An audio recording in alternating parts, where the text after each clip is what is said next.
Good morning, everyone, and thank you for that very kind introduction. I'm very happy to be here for this very interesting day on behavioral finance. I'm going to talk a little bit about the topic, not for very long. I want to leave lots of time for any questions or comments or reactions that you might have. I apologize, I'm sitting on this stool. I have a sort of minor leg injury. So just a little bit of background first. I think sort of many of you know that the modern research era in finance started in the 1950s. And from the 1950s to the 1990s, finance research was really dominated by a single paradigm known as the rational agent framework. And it was called that for good reason, because it basically assumes that everyone out there is fully rational. And it's a useful and important framework, but it's become pretty clear over time that a lot of important things in financial markets don't fit very easily into this framework. So perhaps not surprisingly, starting in the 1990s, a second framework emerged, the behavioral finance framework, and it argues that some financial phenomena, at least, are the result of less than fully rational thinking on the part of some market participants. And it advocates the use of models that are psychologically more realistic. There's just a sense that the frameworks we've been using for decades to think about financial markets just aren't psychologically realistic enough to capture a lot of what goes on in the world. We need more psychologically realistic frameworks.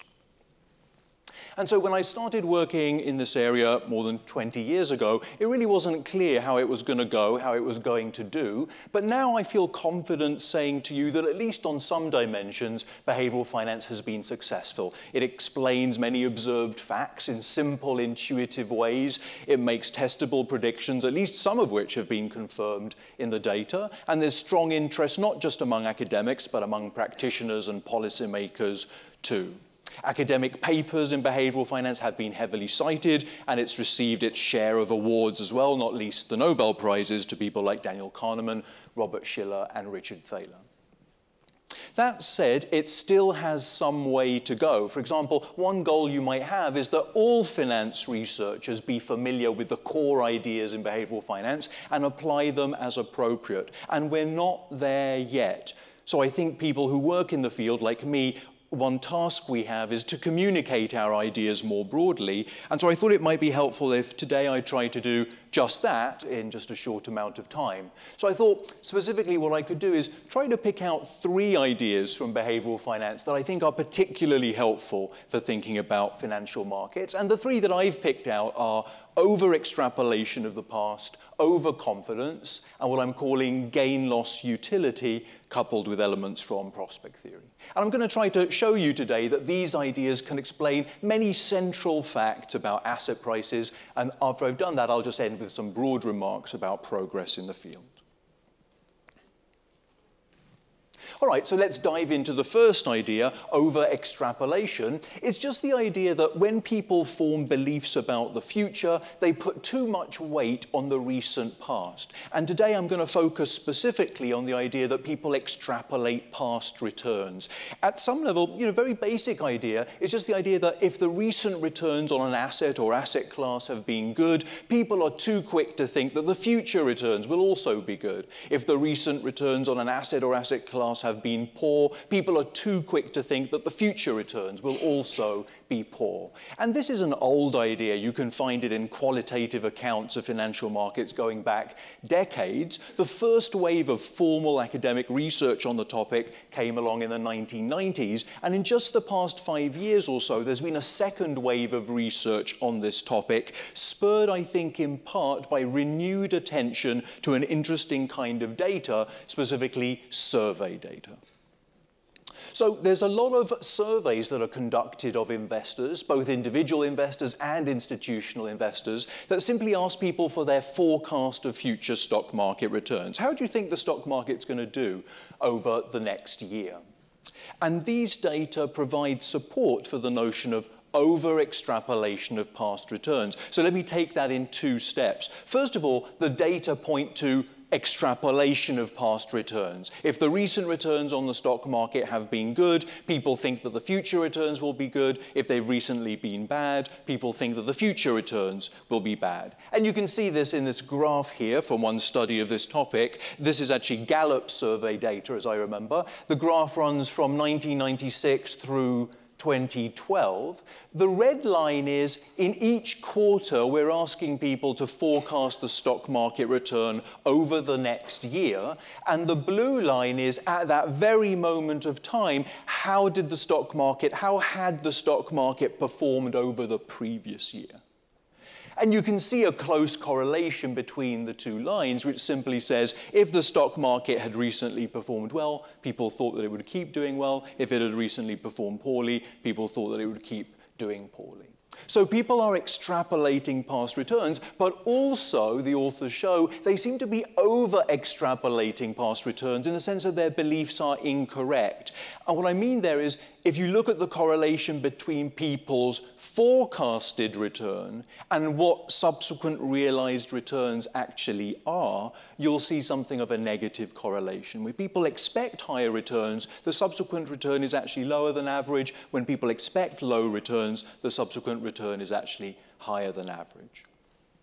So these data, I think, have helped to spur this new wave of research on return over extrapolation. And what we've found in just the past sort of 5-10 years or so is that models in which some investors over-extrapolate past returns can explain several of the most important facts about asset prices. For example, momentum and reversals in individual assets, time series predictability in aggregate asset classes, and financial bubbles. And if you look at that list, that's a large chunk of what we're trying to understand about asset prices. So it's striking to me that a single simple idea can shed light on all of them.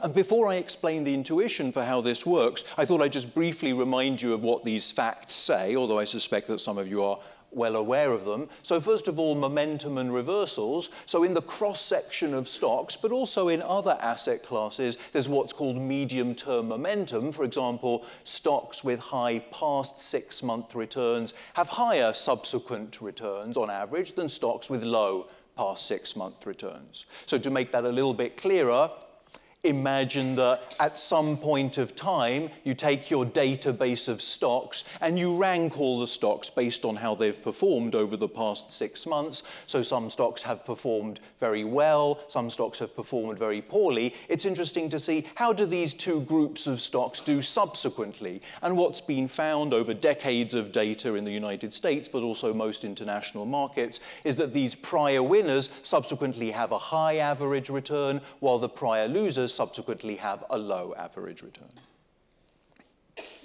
But we also observe what's called long-term reversals. For example, stocks with high past 3-year returns have lower subsequent returns on average than stocks with low past 3-year returns. So to be clear, if we now take our database of stocks and we rank stocks based on how they've performed over the previous 3 years, so you've got some big winners and some big losers, it's interesting to see how do these two groups of stocks perform in the future. And what's been found over decades of US data, but most international markets too, is that these big prior winners subsequently have a low average return, while the big prior losers subsequently have a higher average return. And a long-standing challenge, I think, for finance researchers is to explain both of these patterns in a parsimonious way. Second fact, what I'm calling time series predictability. This is in aggregate asset classes. So in aggregate asset classes, ratios of price to fundamentals predict subsequent returns with a negative sign. For example, in the stock market, the price to earnings ratio of the stock market predicts the market's subsequent return with a negative sign. And you can see that in this picture from a study by Campbell and Schiller. So every number in this picture is a year over the past century. The horizontal axis is the price to earnings ratio of the market in that year. The vertical axis is over the next 10 years, the performance of the stock market, specifically the 10-year price growth. And you can see, you can run a regression, of course, but even visually you can see something of a negative relationship, whereby years with high P ratios are followed by lower returns, while years with low P ratios are followed by higher returns. So the stock market is not a random walk. Its future return can be predicted at least a little bit in advance using ratios like this. And many economists feel like this may be the single most important fact about stock market fluctuations that we want to try to understand. And finally, bubbles. I hardly need to explain what these are, but basically episodes where the price of an asset rises dramatically and then collapses, and during the price rise, there's a lot of talk of possible overvaluation as well as high volume. And so coming back to our earlier theme, what we found in the past 5 or 10 years is that a framework or an economy where some investors over-extrapolate past returns can shed light on all of these basic facts about asset prices. And I wanted to explain how that works with the help of this picture right here. So what this picture plots, if you look at the blue line, what the blue line is plotting is the price path of an asset in an economy where some people extrapolate past returns, following a good news about fundamentals here at time 2. So again, the price path is, this blue line, sorry, is the price path of an asset in an economy where some people extrapolate past returns, following good news at time 2. And the red line shows you what happens if there are no extrapolators, but rather all investors are fully rational. So why does the price path look like this? So it works as follows. Following the good news at time 2, the price of the asset naturally goes up. What happens next? Well, here, the return extrapolators look back. They see high past returns, which makes them think that the future return will be good as well, so they buy aggressively, pushing the price even further up. What happens next? Well, here, the return extrapolators look back. They see 2 periods of high returns. That gets them even more excited about the future, so they buy even more aggressively, pushing the price even further up. But around here, they look back and they see that the recent returns, while positive, haven't been quite as amazing as before. So while remaining excited, they get a little bit less so, and the price comes down a little bit. And here they look back and they see a negative return, so they become a lot less excited, and the price collapses further. And so in that picture, you can see all of those basic asset pricing facts we were trying to explain. First of all, you can see the medium-term momentum. Notice how the high past return is followed by more good returns, at least in the short run. And the intuition is if an asset has a good past return, that gets extrapolators excited about its future return, which leads them to buy it, pushing it further up, at least in the short term. But you can also see the long-run reversals. Notice how the good long-term past return is followed by lower returns going forward. If an asset has had a long-term good past return, that's a sign that extrapolators have become very excited about it. Later on, they become a little bit less excited and returns are poor. You can see the time series predictability too. It's around here that the price-to-earnings ratio of the asset is particularly high, and you can see that just as in the data, that's followed by lower returns. Again, if an asset has a high price-to-earnings ratio, that's a sign that extrapolators have become very excited about it. Later, their excitement abates and the returns are low. And finally, if the cash flow news here at time 2 is particularly good, you're going to get an amplified version of this blue price path that's going to begin to look something like a bubble, a big rise in price followed by a collapse. And that leads to one of the main behavioral finance theories of bubbles, which is that bubbles are triggered by good fundamental news, good news about the asset's fundamentals that push up the price of the asset, which then gets extrapolators excited, who then buy the asset aggressively, pushing it further up, at least in the short term. So it's striking to me that this simple assumption about return extrapolation can explain a lot of these basic facts about asset prices. Now, if you have a good theory, it should be helpful for investment purposes, and I think that's the case for return extrapolation as well. So let me explain what I mean. Return extrapolation, again, is the idea that people use past returns as a basis for their forecast of future returns. But the interesting thing is that the past returns they look at, or which past returns they look at, seems to vary over time. Sometimes they're focused just on the past few months of returns. Sometimes they seem to look at the past few years of returns. And you can see that in this picture here, which goes from 1992 through to 2012. The green line is the S&P 500 during that time, and the blue line shows you which returns investors seem to be looking at when forming forecasts about the future as judged by the survey evidence. So when this blue line is high, that means that people are focusing on just the past few months of returns. When this blue line is low, that means they're actually looking at the past few years of returns. So you can see, for example, that in the late 1990s, people were increasingly looking at just recent returns. So that's interesting in and of itself, but it's also useful for investment purposes. And there's an interesting recent paper by Casella and Golen that sort of makes this point. Specifically, what they show is if investors have been weighting recent returns heavily, as judged by the surveys, this signals a market inflection point. Specifically, if the stock market is overvalued and recent returns are being heavily weighted by investors, then a short-term correction is more likely.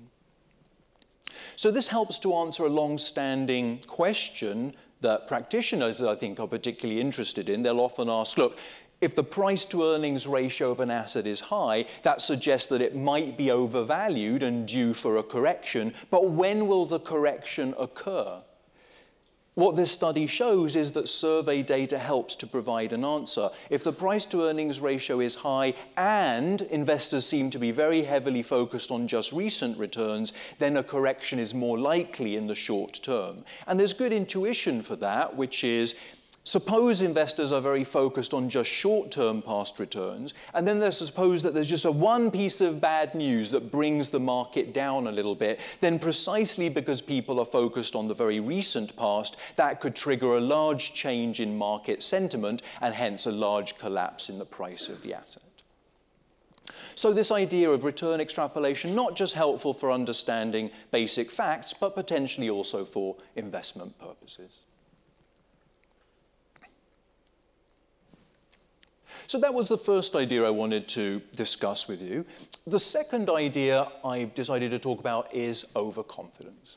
Now, overconfidence is a broad term, and I wanted to distinguish two kinds of overconfidence. So there's one kind called overplacement, and this refers to the idea that people seem to have overly rosy views of their abilities relative to other people. And it's the kind of thing that's most easily established in surveys, where at least sort of 80% of people declare themselves to be above the median on various dimensions like attractiveness, sense of humor, driving ability, ability to get along with people. At least 80% think they're above the median. Obviously, that's not possible. Many people must be deluding themselves. That's one kind of overconfidence.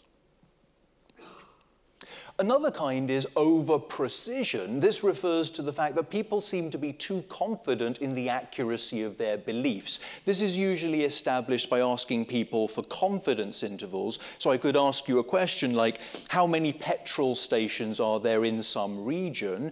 But ask you not just for an estimate, but also your 90% confidence interval. So your estimate might be 200 petrol stations, but your 90% confidence interval ranges from 100 to 300 in the sense that you're 90% sure that the right answer falls into that interval. So then I can ask you many such questions, and then I can see how often does the right answer fall into the intervals you gave. If you're correctly calibrated, the right answer should fall into the intervals around 90% of the time.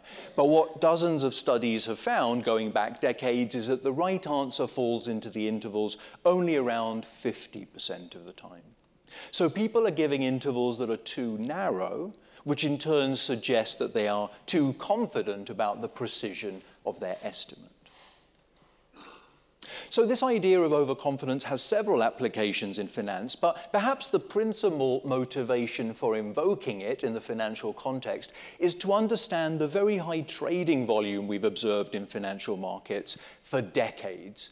Non-speculative motives for trading, like liquidity needs or rebalancing, are unlikely to explain that much of all this trading volume. Instead, it seems that most trading is likely speculative, in other words, based on people's differing beliefs about future price changes.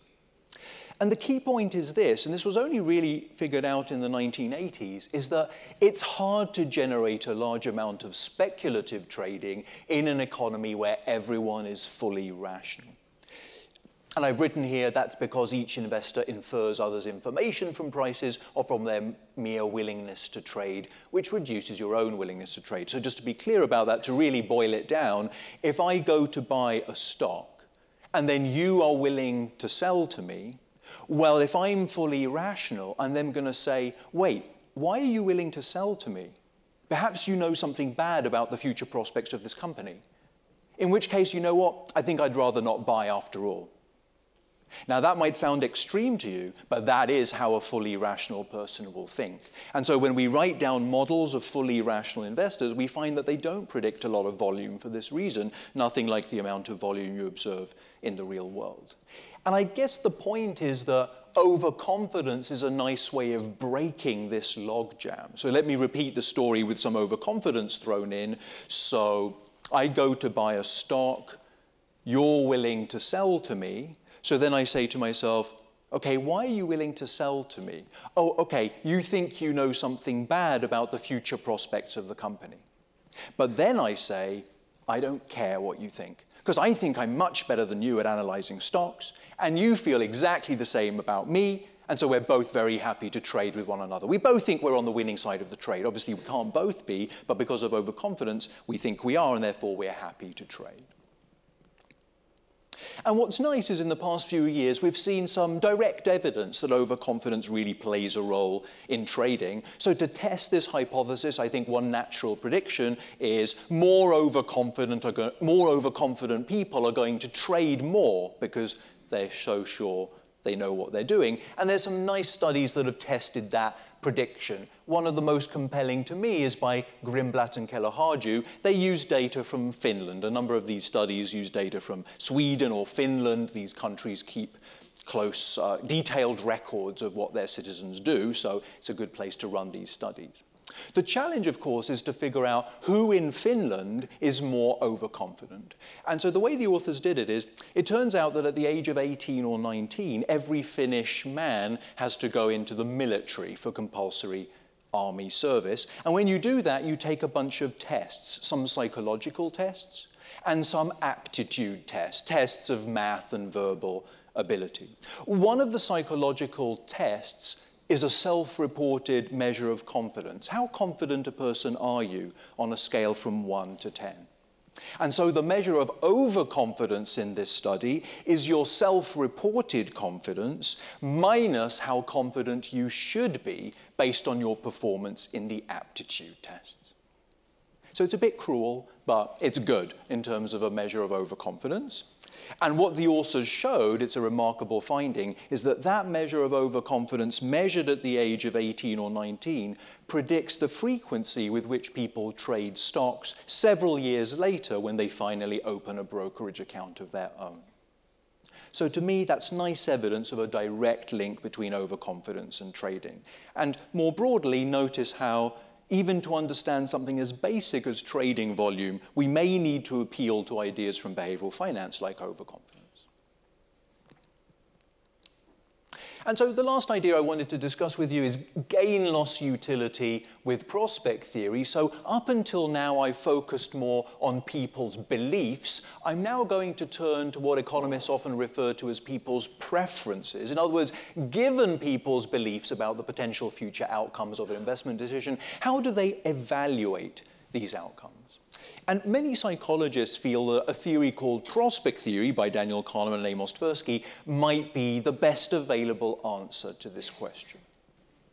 And prospect theory has a number of elements. I'll just mention 3 of them. So the most basic is reference dependence, which just means that when people are evaluating a risky bet, a risky gamble, a risky opportunity, they think in terms of potential gains and losses. In other words, they're very focused on what could I gain, what could I lose. But it's not just that they focus on gains and losses, they're also much more sensitive to potential losses, and that's the concept of loss aversion. But also today I wanted to emphasize another element, probability weighting, which says that people process probabilities in a non-linear way, in particular overweighting low probability outcomes.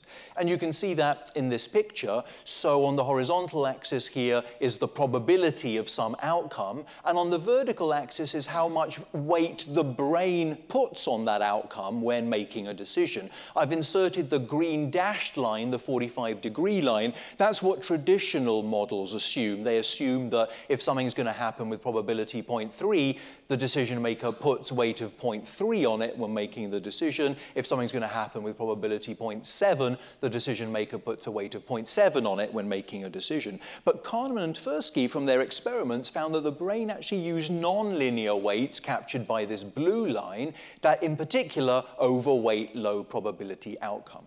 And there's a lot of evidence for that. One basic motivation is the fact that many human beings like both lottery tickets and insurance policies, a combination of behaviors that isn't easy to understand under the traditional economic framework.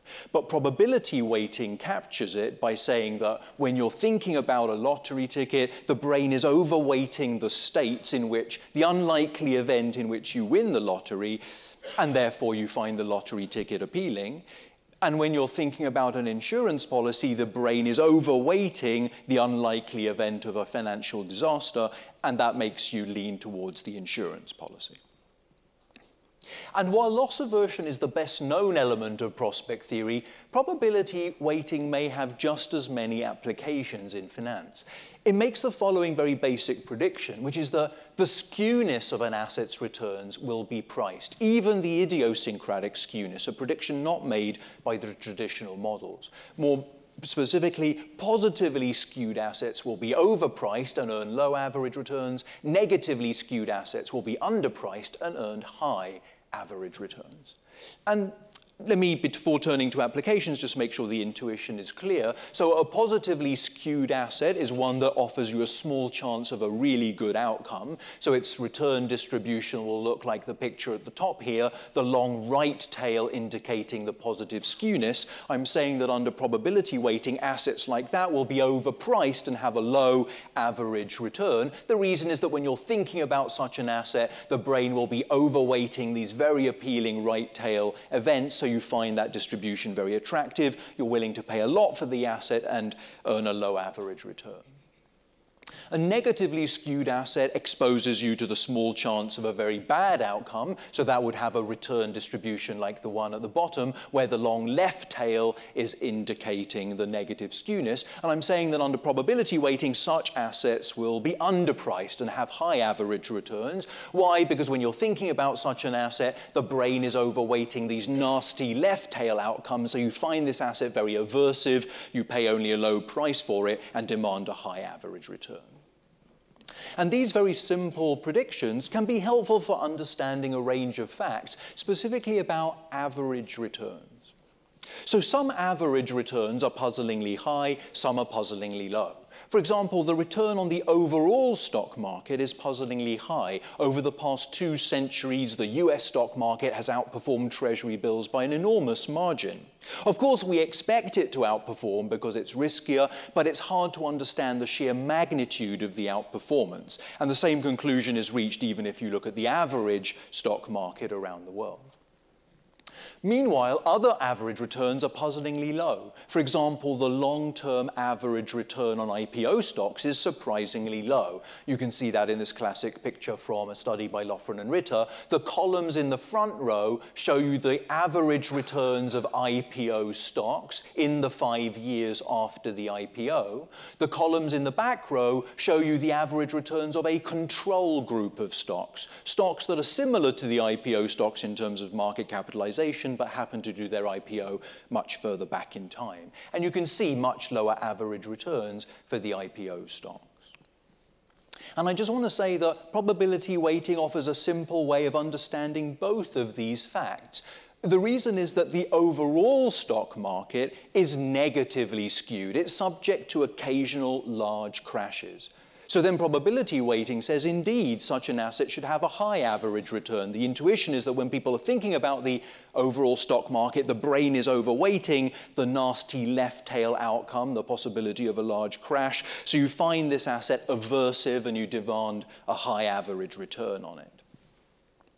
By comparison, IPO stocks have very positively skewed returns. Most of them don't really go anywhere, but a small handful like Google or Microsoft have incredibly good performance after the IPO. So then probability weighting would say that such an asset should have a low average return. And the intuition is that when you're thinking about an IPO stock, the brain is overweighting the right tail outcome where this stock turns out to be the next Google. So that makes you excited, you're willing to pay a high price for the IPO stock and to accept a low average return on it. And this idea that positively skewed assets should have low average returns, it has many other applications. For example, if you look at distressed stocks or bankrupt stocks or stocks traded off the main exchanges, out-of-the-money options on individual stocks or stocks with high idiosyncratic volatility, they all have low average returns. Why is that? Well, we're not completely sure, but one idea is that it's due to their positive skewness. All of these assets have very positively skewed returns, so perhaps they have low average returns because they're positively skewed. So today, in an effort to be helpful, I tried to pick out 3 ideas from behavioral finance that I think are particularly useful for thinking about financial markets. And the 3 I picked out are over-extrapolation of past returns, overconfidence, and gain-loss utility coupled with prospect theory. And I've tried to show you that these 3 ideas can explain many central facts about markets: average returns, time series predictability, momentum and reversals, bubbles, and trading volume. And they do so, I think, in simple, intuitive ways. And notice also that behavioral finance, it isn't about little quirky things. It's really trying to get at basic facts about financial markets. Back in the 1990s, when behavioral finance was getting going, there was a worry about lack of discipline in the field. So there was a worry that what behavioral finance people did is whenever there was any puzzle in financial markets, they would sort of flip through the psychology book until they found some kind of bias that would seem to explain the puzzle they were trying to explain, and then they would declare victory and go home. And there is a real danger here because there are dozens of ways in which people are irrational. And so people were worried that we were going to see a profusion of psychological biases, like 30 different biases to explain 30 different facts. And what's striking to me is that that concern has proven unfounded. In the 1990s, the center of gravity in behavioral finance was in 3 ideas: over-extrapolation, overconfidence, and prospect theory. And as I've been telling you today, the field center of gravity remains in these 3 concepts. I'm not sure why that is. It's possible that we were scared by the lack of discipline critique, and therefore we stayed close to a few central ideas. Or perhaps these are the ideas that are most relevant to financial markets, and we figured that out early on. And I think that extrapolation and prospect theory in particular might be promising building blocks for an eventual sort of unified theory. By unified theory, I mean a model that makes parsimonious, psychologically grounded assumptions about both beliefs and preferences and explains a large range of facts. And so the way this would work is people would use the past, particularly the recent past, to make forecasts about future potential gains and losses, and they would evaluate those in the way described by prospect theory, with more sensitivity to losses than to gains, and with overweighting low probability extreme outcomes. So back in the 1990s, conferences often staged debates between the rational camp and the behavioral camp. These debates were fun, but I'm not sure that they really advanced the cause of science. Instead, if behavioral finance has made progress, I think that has happened because the researchers came home and they just started writing down models of how they thought the world worked, making predictions using those models, and then testing those predictions in the data. In other words, I think behavioral finance has just made progress by acting like a normal science. And I think that effort's going to continue in the next few years with, I hope, continued success.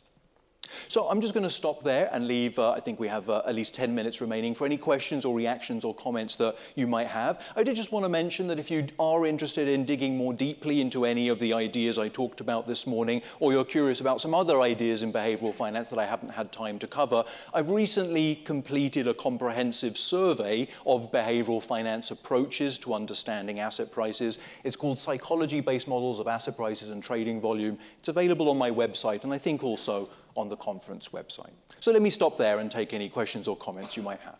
Thank you.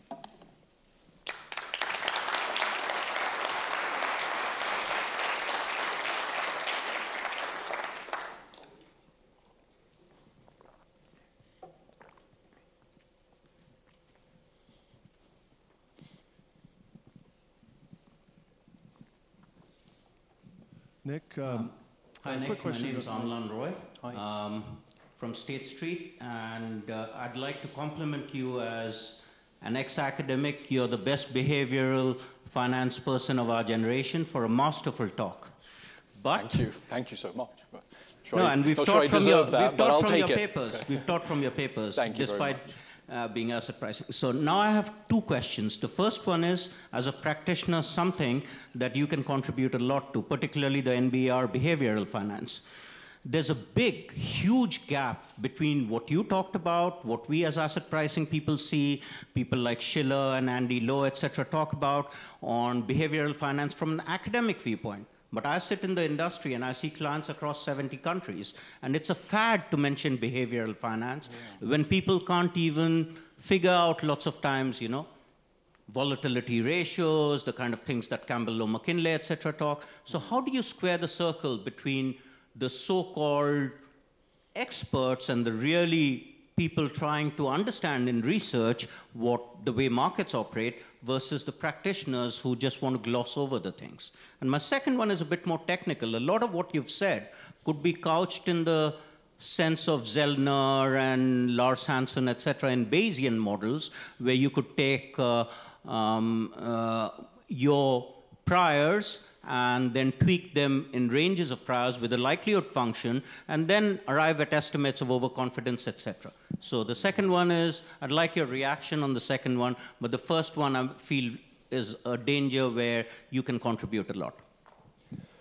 Well, thank you very much for these questions. On the second point, yes, I mean, I think this is a useful reminder that while I think behavioral finance has useful frameworks to offer, there are obviously competing frameworks, not just on the behavioral side, but on the rational side as well. And I cannot claim that we've completely ruled out the rational models, not at all. But the reason I felt comfortable discussing these frameworks with you is that behavioral frameworks have been tested, their predictions have been tested, and there's been support. So I think they capture some of what's going on. But you're right, there is a class of rational learning models that might be able to address some of this evidence. And absolutely one of the things we fight about in academic conferences is, okay, which model seems to be supported by the evidence and so on. But there's no, it's not like one model has won out. There are many competing frameworks that we need to stay on top of. On your first question, well, I very much understand that there might be a gap, and that's why I'm very grateful to have an opportunity like this where I could bring some of the latest ideas to a practitioner audience for you to think about and thereby create a little bit of a bridge. If there are particular topics that practitioners care a lot about, I'm interested in hearing about that because those might be good research questions for us. But overall, I think I'd like to say that one thing I'm proud of, I think, about behavioral finance is it is an area of finance that I think has resonated with practitioners, including sophisticated practitioners, and I take that as a sign that we might be onto something. We might be doing something along the right lines. So I agree with you, there's need for more communication, but I also think that this might be the branch of finance that might be most relevant and useful to you.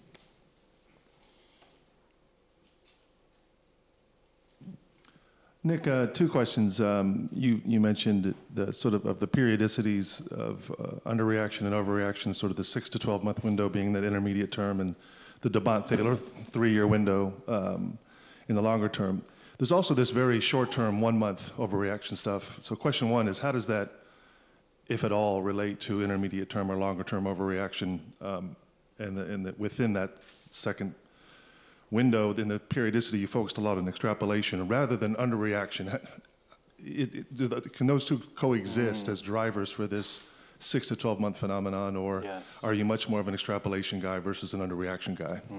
Yes, thank you. So let's see, on short-term reversals, I didn't talk about that. It's certainly a powerful phenomenon, has been over the decades. Honestly, I don't think behavioral finance has had anything really good to say about them. I mean, there was a natural hypothesis that perhaps short-term reversals are about overreaction to a piece of news that then sort of rapidly corrected. But honestly, there's not a lot of evidence to support that view. Instead, people go more for sort of a liquidity story where, you know, if someone has to sell a large amount of an asset, they often have to give a price discount because other people haven't yet had time to analyze the asset in question, so the price discount, which is then reversed. So honestly, I don't think behavioral finance as yet has had great things to say about short-term reversals.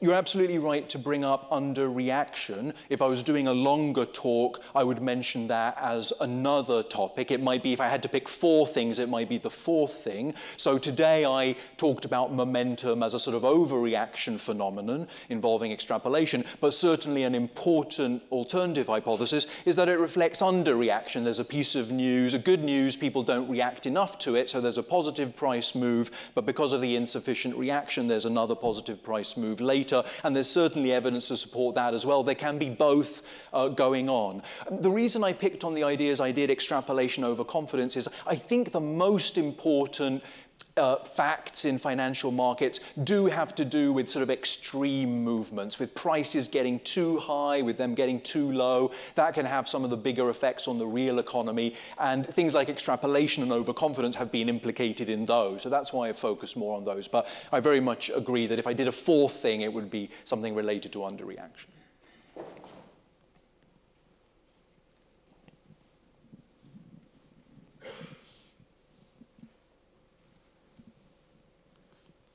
Hi Nick, my name is Aditya. I'm pursuing the Masters in Financial Analysis at London Business School. My question to you is, does behavioral finance reinforce the idea that technical analysis actually works in the financial markets? Because technical analysis also in a way tries to predict the future price based on past data.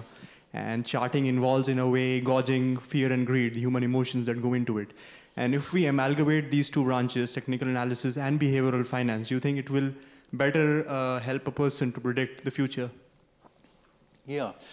So I think that behavioral finance does, to some extent, provide a foundation for some of the strategies used in technical analysis, because some of the behavioral theories say that past patterns in both prices and volume will have some predictive power for future returns. So in that sense, I do think it can provide a foundation for some technical analysis trading strategies. But technical analysis can get really quite sophisticated, and it can involve very complex patterns in the data. I can't say that behavioral finance has provided a foundation for those. It probably provides a foundation for some simple strategies based on simple patterns in past prices and volume, but hasn't provided a foundation for some of the more intricate patterns. There may be such a foundation, but behavioral finance hasn't provided it as yet.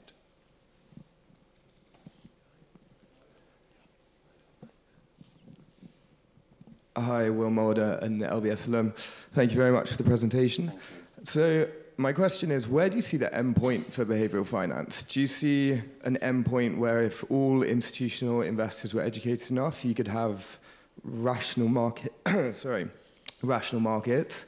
And then I guess this is a difficult question to answer, but is it in an institution like AQR's interest to be educating people about behavioral finance, given that that's where such a huge amount of alpha from investment comes from? Well, I'll stay away from the second question because I don't feel I'm in a position to speak for AQR. I think there may be some AQR representatives here, they can tackle that question. On your first one of where behavioral finance goes, I mean, there is a somewhat you could call it a depressing scenario for those who work in behavioral finance, which is if all of this becomes very well known, very well accepted, if everyone learns all about the biases and learns to sort of neutralize them in their own thinking, then perhaps you could say that we would end up with more rational markets, and then the efficient markets framework would describe the world after all. So you could say that if behavioral finance is successful, it will almost sort of defeat itself in some way. It will just bring the world back to rational markets. But my own view is that that's not likely to happen. I think that a lot of these biases are very deeply rooted in the human brain. I think they probably developed during the human evolutionary period. They're very deeply rooted. They're very hard to get rid of. And therefore, I think they're going to be playing a role in financial markets for a very long time. I just have this basic intuition that when an asset performs very well, a lot of people just are very drawn to that. They get very excited about it and they want to buy the asset, and that can cause large dislocations in prices, even bubbles. And I think we're going to see such phenomena for a long period of time. It's just hard to neutralize these biases in our thinking. That's my prediction, but we won't know, I guess, for a while longer what really happens. Thank you. Maybe, I think we have just 8 seconds left. I'm told to stick strictly on time. So thank you very much for your attention. Thank you.